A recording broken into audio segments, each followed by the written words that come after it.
afterwards, and we hope people will partake of that. And then I'm giving a presentation at the conference on Saturday, and then Sunday doing a all-afternoon workshop for people, which will be, the focus is going to be how the intelligence community has infiltrated the UFO subculture over the last 60 years, and what that means in terms of disinformation that has populated the subject and what we can do about it, and also what to look for when information comes out that begins to masquerade as disinformation. The other part of it's going to be how everybody who we get thousands of emails say, what can we do to help? What can we do for disclosure? A big thing you can do is network this to other people, of course. And I think that's the reason why we're still number one on iTunes after 6 weeks, which is unprecedented for a documentary. But I think we're really wanting to focus on that this is a shift in consciousness, that if people can become ambassadors to these civilizations in a large enough number, they're going to want to make contact with humans more and more openly.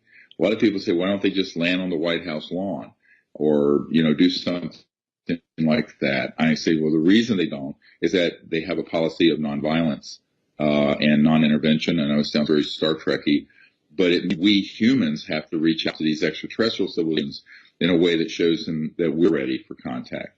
And that's the Close Encounters of the Fifth Kind initiative, is when humans go out using advanced concepts of meditation and non-locality of consciousness to make contact with these civilizations and invite them to make contact with us. We just got back about 2 weeks ago from an expedition in Arizona that was amazing for the amount of contact we had. We literally had extraterrestrial beings that appeared and disappeared in our circle. We had a craft that appeared the very first night, 4 lined up in a row, materialized and dematerialized. We have some amazing photos and images of that. So I'm going to go through some of the CE5 type experiences we've had and teach people how to make contact and how to be an ambassador from humanity to these civilizations. And I can't talk about, but there's some things that are going to happen in a few months where around 100 million people will see it. 100 million. The goal is to have this become sort of the arrowhead. It's like those chevron-shaped ships that fly over us. We had over at Joshua Tree actually not long ago. And those are from the Arcturan star system, by the way, if you're curious. And this effort is really to push into the mass consciousness of the world, because it takes a certain mass consciousness shift to make things happen. And I have always said for 20-some years, if the people will lead, the leaders will have to follow. But the people haven't been leading. We haven't been doing enough. And this is where we need, I'm going to consider this, and by the way, welcome to all the thousands of people watching.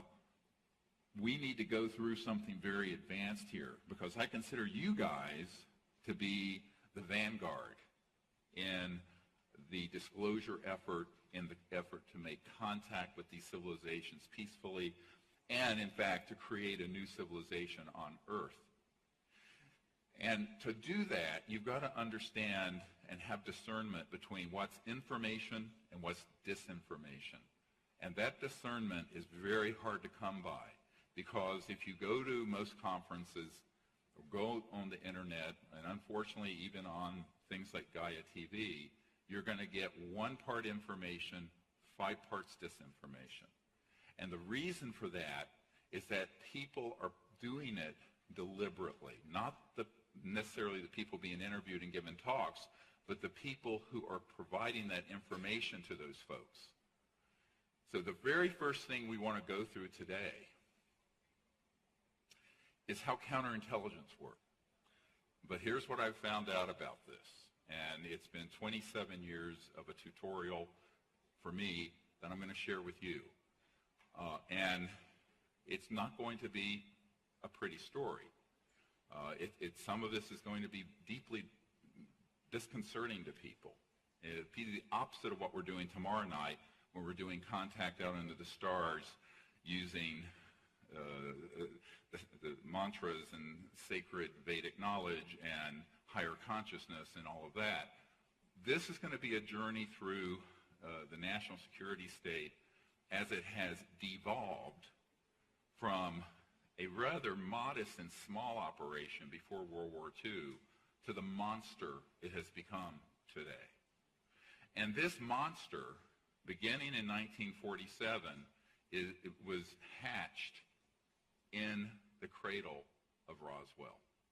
And the reason for it, the entire national security apparatus got transformed when they realized that they had finally shot one of these objects down. Now, I say shot it down. What do I mean? There are electromagnetic weapons, Tesla-type coils, that were being worked on in the 20s, 30s, 40s, that are scalar, longitudinal type weapons. Now, these are weapons that, if you understand what a wave of light is, it has a wave component and, of course, a photon, the particle component. But it's a wave, and the speed of light is what? 186,000 miles per second. So every second, light goes 186,000 miles. A scalar, or longitudinal wave, it's a point that is outside the wavelength of light, and it is actually propagated at multiples of the speed of light. Now, this has been studied for the better part of a century, but unfortunately has been weaponized and began to be weaponized. The FBI memo that you saw in the film Unacknowledged, if you study it, read it carefully, and then look at also other documents that we have, the electronic warfare systems were stood up between World War II and 1947, and those years of the early, because they realized that there were these ET crafts zipping around our aircraft in World War II. You know what they were called? Foo Fighters. Yes, there is a band named Foo Fighters, and I'd say 99% of the kids I talk to go, well, that's a rock band. I said, yeah, but before that, it was what UFOs were called in World War II. And a member of my team, who was the original researcher on cattle mutilations, we'll get to this in a moment, Dr. Altshuler, he was a very renowned hematologist, oncologist in Denver, Colorado. And his uncle was General Jimmy Doolittle. And General Doolittle was sent over to the European theater in World War II to look into Foo Fighters, because these things were zipping around our aircraft, going down the middle of them, materializing, dematerializing, doing all this stuff with our electronics. We didn't understand what this was. Now, initially, we thought, the Americans and the Allied forces thought that it was a German secret weapon.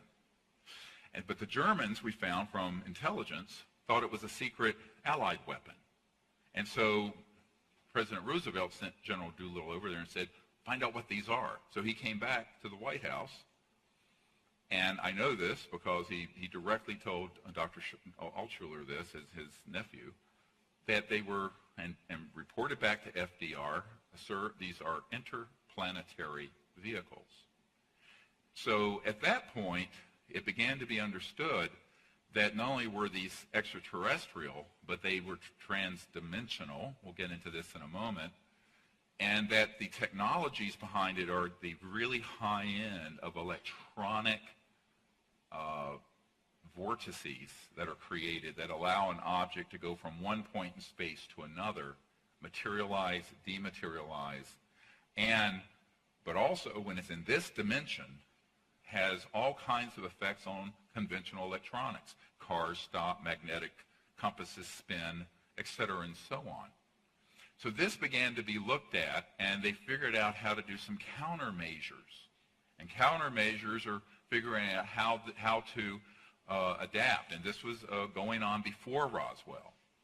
Now, in 1947, the only nuclear bomb squadron in the world was in Roswell, New Mexico, the 508th Bomber Squadron, and no other bomber squadron in the world had atomic weapons on Earth. The Russians didn't have it yet, etc. So this particular system was in a radar dome, and in the FBI memo it says they apparently switched on a new high-powered radar that interfered with the electronics of the navigation of these craft, and they collided. And it's true. We know that 3 ET craft crashed at Roswell, but the third one wasn't found until, I believe, 1951, early 50s. It went off and crashed in a very remote area.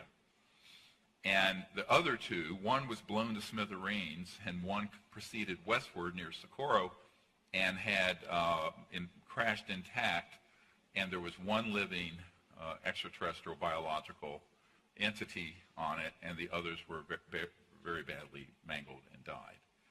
So that began the whole modern era where they had perfected a way of knocking down these extraterrestrial vehicles that were coming in and around our atomic weapons facilities. And it was no coincidence that that was also within months of when the Air Force split off from the Army Air Force. There was no U.S. Air Force until after Roswell, and when the CIA was formed. I'm going through this history not to bore you, but so that you have some context to understand that this is 70-some years in the making of covert black projects studying this issue. And the fact that the man on the street doesn't know this, so what? You need to know it, and I'm going to go into 10 times, 100 times more information, because I'm assuming you know what's in the film. If you didn't see the film, I'm sorry. Now,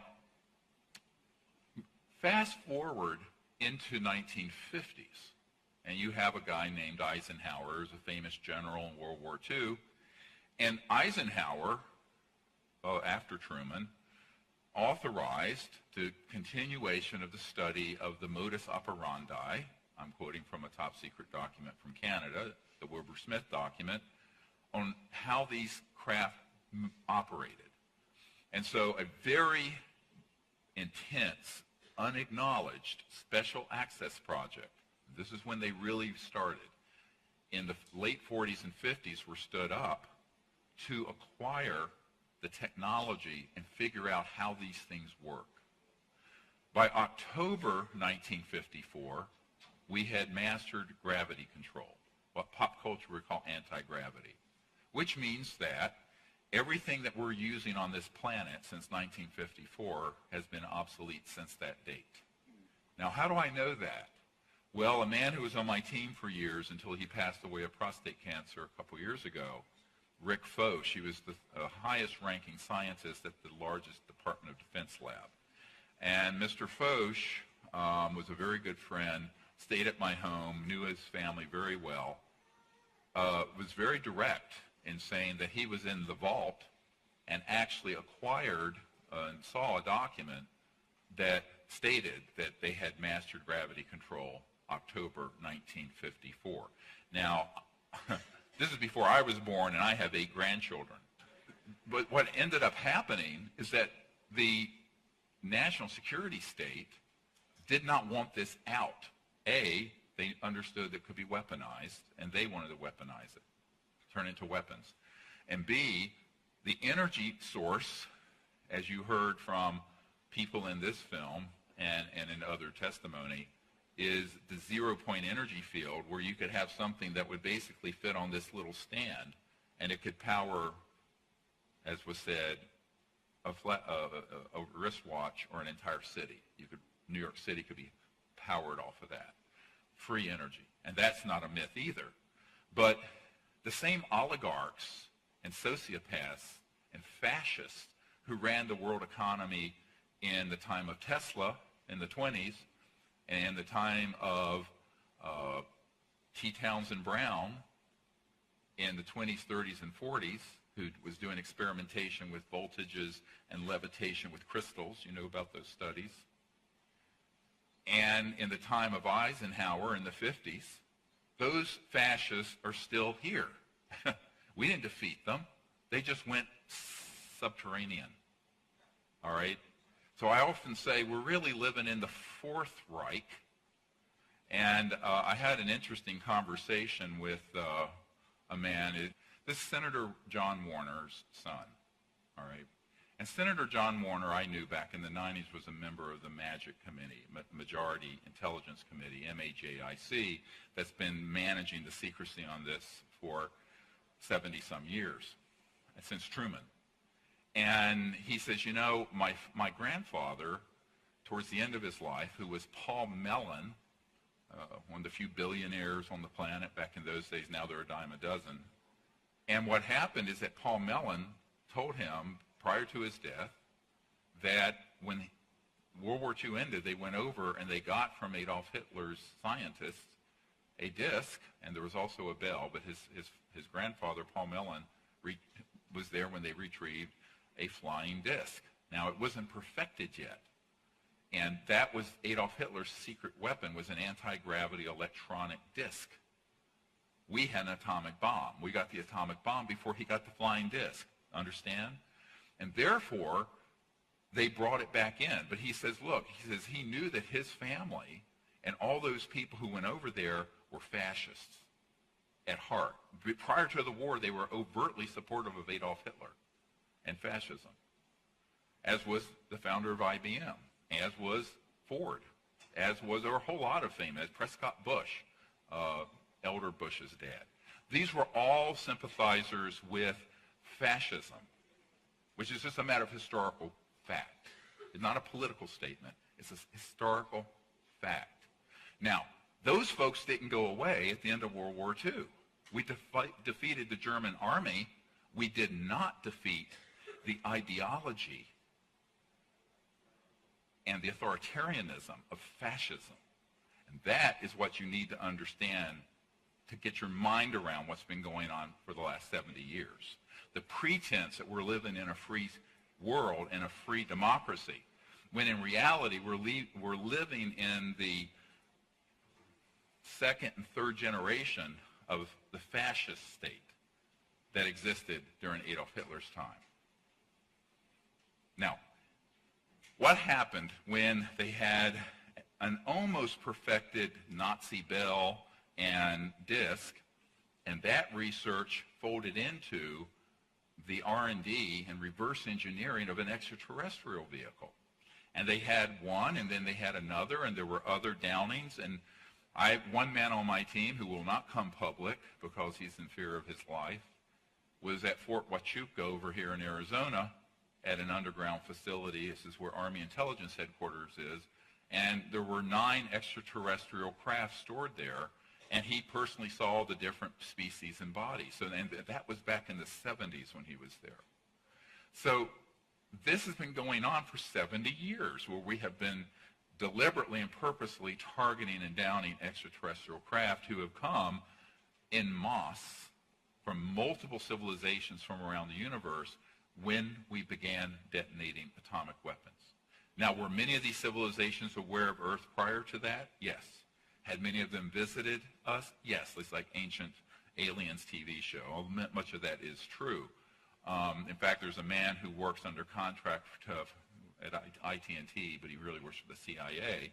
And whenever they find an ancient artifact that's technological, that's hundreds of thousands to several million years old, and they exist, he will study it and tell the intelligence community, the IC for short, what that would be used for and how it operated. The guy is a genius. I mean, absolute genius. He's also stayed at my home. So what I've found with these sort of gentlemen is that they know a great deal, but they can speak of only so much. And so whatever you see in the Disclosure Project archives is less than 1% of what I've gotten briefed on. And I'm going to try to give you the other 99% as much as I can. We're going to take a tour de force through this information so that when you then hear other speakers or hear other information, you can begin to have a scintilla of discernment between, is this real or is it Memorex? You understand? Is this something that is man-made, masquerading as ET, or is it actually ET, or is it you don't have enough data to make the determination, what I call the gray area. Well, no pun intended.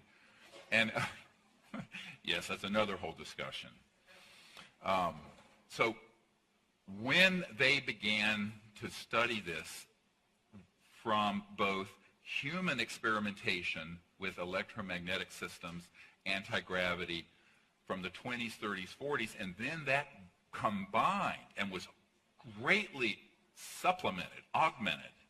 Augmentation was massive from studying the extraterrestrial material.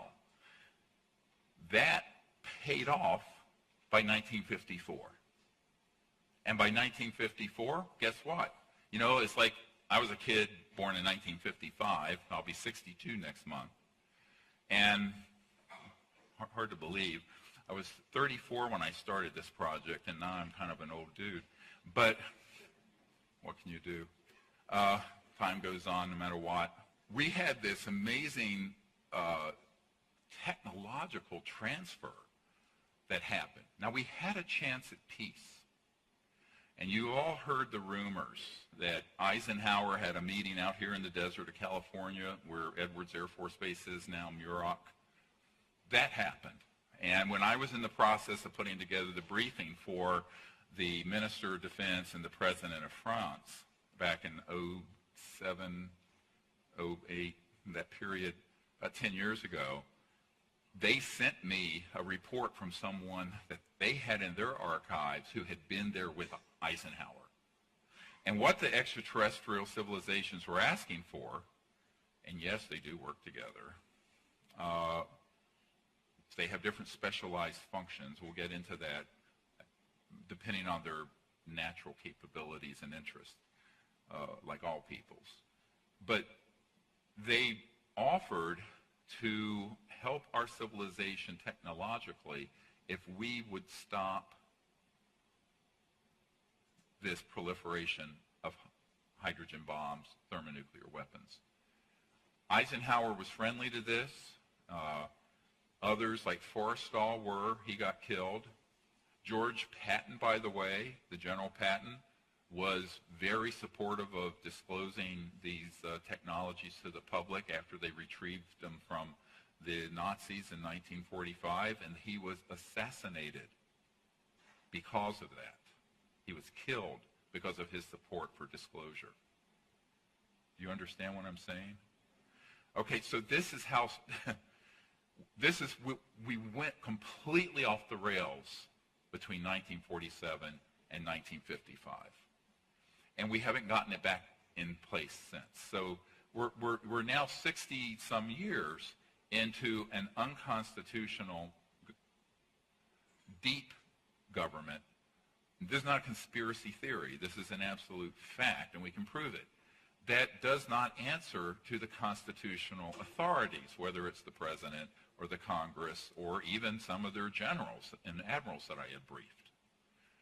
So these unacknowledged special access projects became more and more and more powerful as they got more and more technology and money and started taking a bigger and bigger and bigger piece of the U.S. budget, but also spun off corporations that then spun off things like integrated circuits and computers and fiber optics and night vision. These all came from studying extraterrestrial material items and were highly profitable. Now, never mind that you and me, the taxpayers, paid for all the research and development, and these corporate Nazis who are psychopaths took it, monetized it, and have made trillions of dollars. And we're happy to use our iPhone, and we're just clucking along and ignorant of the fact that this is all stolen technology from we the people. So, you know, that is what began to happen, and this is why Eisenhower said, beware the military-industrial complex. And one of the most important, I don't know if we have some of these clips lined up, but I want to go through just real quickly, because it kind of does it in a compact way, some clips. And our first one is this one from Eisenhower, and this is what he's talking about. We must guard against the acquisition of unwarranted influence, whether sought or unsought, by the military-industrial complex. Next. A shadowy government with its own Air Force, its own Navy, its own fundraising mechanism, and the ability to pursue its own ideas of the national interest, free from all checks and balances, and free from the law itself. This is a senior senator from Hawaii, Inouye, talking about the deep national security state on the Senate floor during the Iran-Contra, but he's referring, it has its own funding mechanism, et cetera, and so on. Think about that. It's self-funded. No one is overseeing it. Senators aren't, you aren't, and most certainly the President of the United States isn't. Next. The nations of the world will have to unite, for the next war will be an interplanetary war. The nations of the earth must someday make a common front against attack by people from other planets. General Douglas MacArthur. Look at the date on that. Okay, the date on that, I was 4 months old, October 1955, precisely 1 year after we mastered gravity control. So the warmongers and the war profiteers and the psychopaths who love endless war hatched a plan in the early and mid-50s. And one of the documents we have from Walter Bedell Smith, the CIA director from 1953, talks about the psychological warfare value of the UFO subject. We'll get into that in a moment. Next clip. It is time for the truth to be brought out. Behind the scenes, high-ranking Air Force officers are soberly concerned about the UFOs. But through official secrecy and ridicule, many citizens are led to believe the unknown flying objects are nonsense. I urge immediate congressional action to reduce the dangers from secrecy about unidentified flying objects. CIA Director, Vice Admiral Roscoe Hillenkoetter. Pause it. That was the first director the CIA formed after Roswell. That gentleman in you saw the date, wrote to the Congress, and it was published in the New York Times. Around the same time, Eisenhower warned of the military-industrial complex. And this is a 5-star general, and this was an admiral. I mean, these are not, it's not Abby Hoffman saying these things, all right, from the 60s or some hippie. These are your key military people warning you.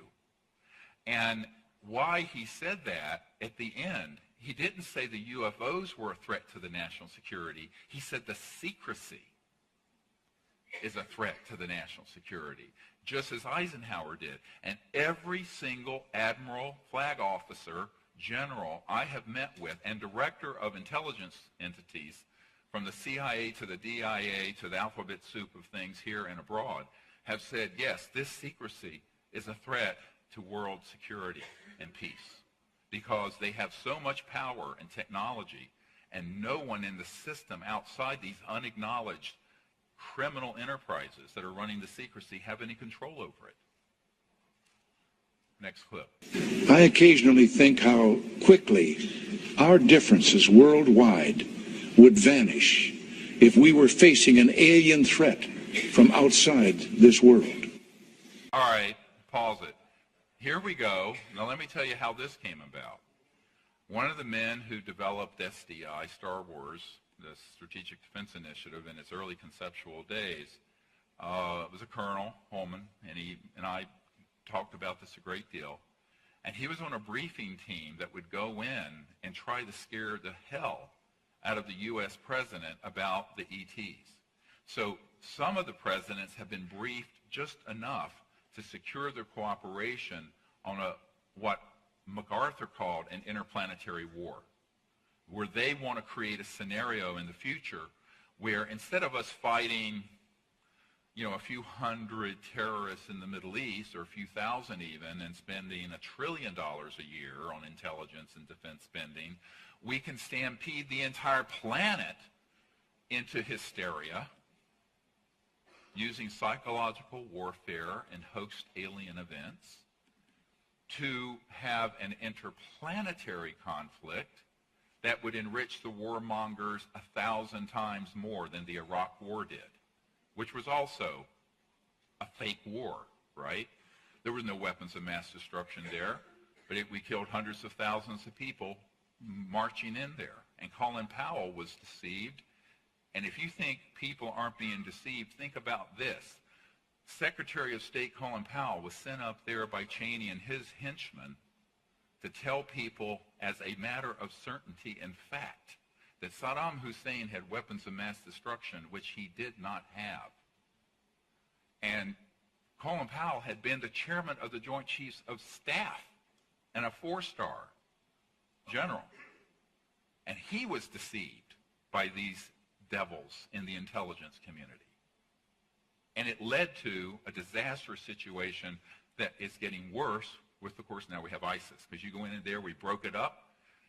This was all by design, so that we keep the fire burning. It's like that rock song. Keep the fire burning, because how do you justify trillions and trillions and trillions of dollars going into these same war profiteers and warmongers unless you have an enemy? But we're running out of substantially large enough enemies to feed the monster and the beast. So the big one is coming. Let's continue. When von Braun was dying in front of me, the very first day that I met him, he had tubes draining out of his side. And he was tapping on the desk telling me, "You will come to Fairchild." I was a school teacher. "You will come to Fairchild and you will be responsible for keeping weapons out of space." The strategy that Werner von Braun taught me was that first the Russians were the enemy against whom we're going to build space-based weapons. Then terrorists would be identified. Then we were going to identify third world country crazies. And the next enemy was asteroids. The last card is the alien card. And all of it, he said, is a lie. A lie. Love her. Here's the truth that people don't want to hear. Now, she didn't know this, Carol didn't know this. By the 1950s and 60s, because we had man-made UFOs, they were able to do things that looked alien, and to 99.9999999% of the population would be, including the president, but were actually being done by the intelligence community and these unacknowledged special access projects, USAPs, super secret projects. And these include, but are not limited to, the following: UFO events, UFO crashes, we'll get to this in a moment, the abduction of humans with people and then entities that were man-made, that look alien, and the use of electronic warfare systems to simulate those experiences, as well as certain chemical weapons and hallucinogens. Now, how many people heard of MK Ultra, the 50s, 60s, giving acid to people? What they didn't tell you during the Senator Church's hearing is that the crown jewel of the mind control projects of the 1950s and 60s and 70s was not chemical or LSD or hallucinogens. It was electronics. So here's something that I'm going to tell you that I learned in 1993 or 4 by the man who invented it. A man who invented an electronic system that interfaced directly with consciousness. It was used both actively and passively. In other words, you could put this on and it would enable the person, no matter how skilled or unskilled, to remote view with consciousness at a different point in space or time. This was 1956. 56. But it can also be used to give people experiences which are completely hallucinogenic, but which come across as incredibly real. He said to me, and I later had this confirmed by many different scientists who worked for E-Systems and Raytheon and a whole plethora of intelligence community contractors, so that they could give you an experience. It'd be like virtual reality, but on steroids, where you would have the ability to have someone have this experience, and it is so real because it's in consciousness that it's being done. It's in their mind. And it can be done remotely and targeted remotely. And those people, and this is what this gentleman, and I'm quoting, he says, if we want you to have a personal conversation with your personal God, Jesus, Buddha, Krishna, whoever, you'll have it. You'll pass a lie detector test that it's real. It is that good. Now, fast forward to a few years ago, I'm on one of these expeditions. We lead out under the stars, and a woman comes who used to work for one of these companies, and she said yes. And we could sit in a room with a console, turn a dial, target the board of directors of a corporation, and if we wanted them to come agreement on something we wanted them to come to agreement on, we could turn the dial and there would be complete harmony. We can turn the dial the other way and they'd all be fighting. Absolutely. He said, when were you working that project? She said in the mid-70s. This is what Werner von Braun, is not in this clip, warned about more than even the risk of interplanetary war, which psychopaths. And the people who tried to stop it, George S. Patton, killed. Forrestal, murdered. JFK, dead. Marilyn Monroe was going to just blow the whistle because she didn't know what she was stepping into, whacked. So, if you don't go along with the agenda, it's very dangerous, no matter who you are. Bill Colby, the CIA director for Ford, President Ford, trying to help us bring out free energy. The week he's going to meet with a member of my board of directors, they find him floating down the Potomac River, killed.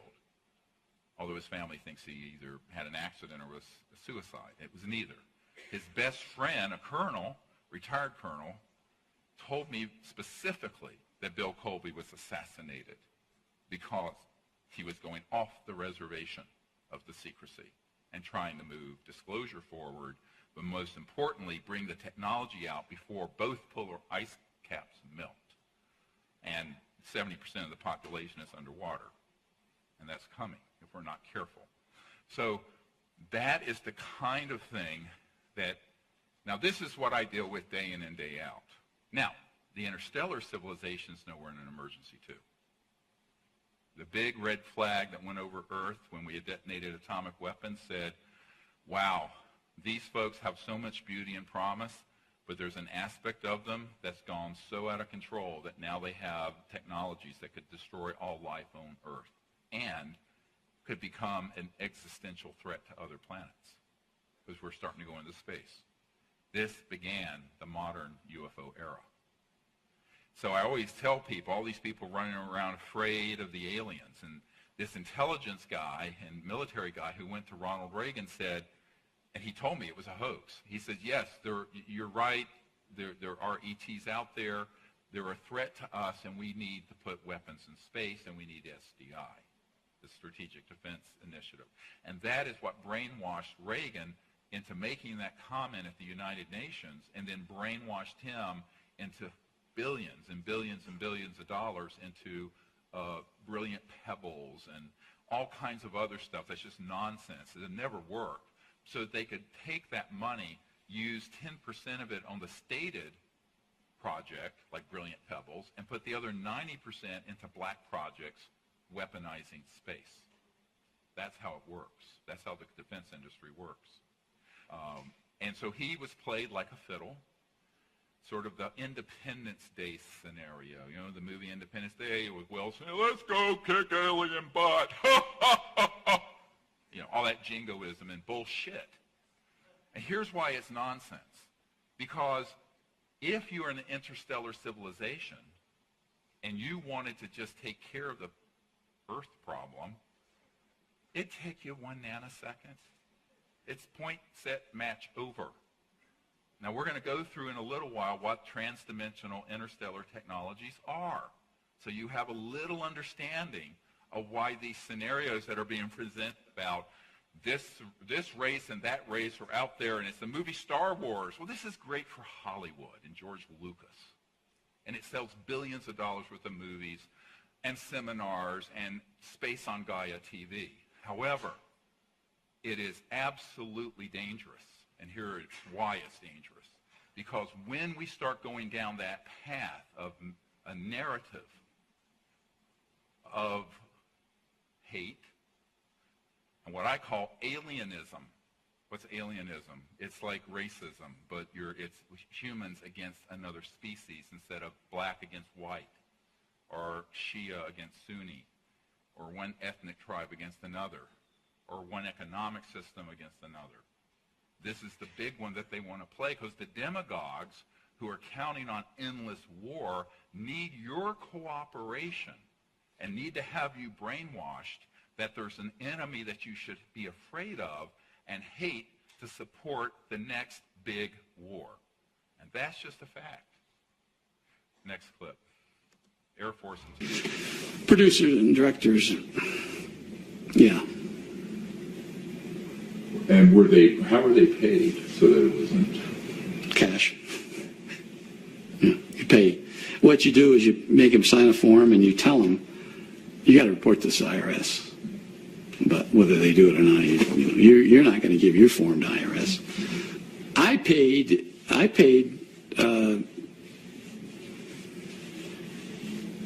better not say. Some of them were large. This is buying off the media. The same thing happens with. We did do that. Yes, OSI did that. There was a special group out of the 7602nd Air Intel Wing at Fort Belvoir. They came out and did that. They had these people that had maybe some sort of defects, anatomical defects that were brought in to fool people and thinking they're aliens. Yeah. I can't give you any specifics because the program is still classified, and they probably still doing it. I wouldn't doubt it. They were still doing it. Bang. Now, this guy was a professional disinformation counterintelligence officer. I did a 3-hour interview with him. It's in the movie Unacknowledged. He comes clean because I knew what to ask. So I asked him about the false flag, and I asked him about the intelligence community and military being involved in abductions, and he confirms it. But he also says, listen carefully, I can't go into that too much. That's probably still going on, and it is. It absolutely is. Now, does this mean that everyone who's had contact with an ET has been done? No, it doesn't. It means that they want it to be so confused that you can't discern which is real contact and which is man-made. And the man-made ones are designed to be terrifying. Now, I want to go back to Dr. Altshuler, who was the only real solid scientist doing work on mutilations, cattle, horse. He did the Snippy the horse case back in the 67 or whenever it was in Colorado. And he concluded that these were all being done by paramilitary humans made to look like UFOs. Now, when that was how it went on, we already had man-made UFOs going around doing stuff.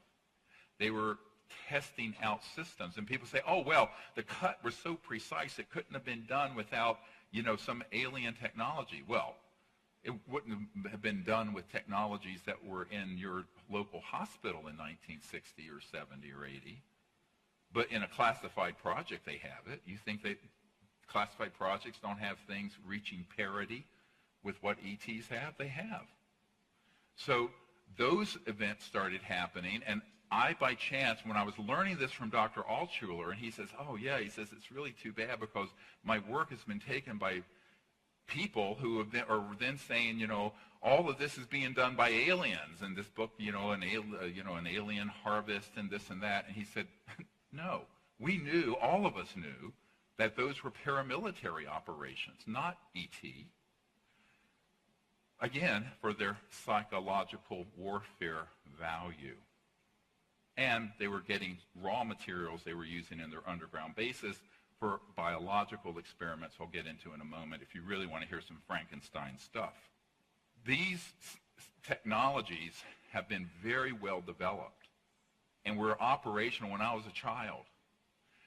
Now, when you have an Air Force intelligence guy admit this, and also you have people coming forward like Ben Rich, who is the head of the Lockheed Skunk Works, in the film Unacknowledged, we have in his handwriting and a letter between he and a close friend, and he affirms that, yes, there are man-made UFOs and there are ET ones.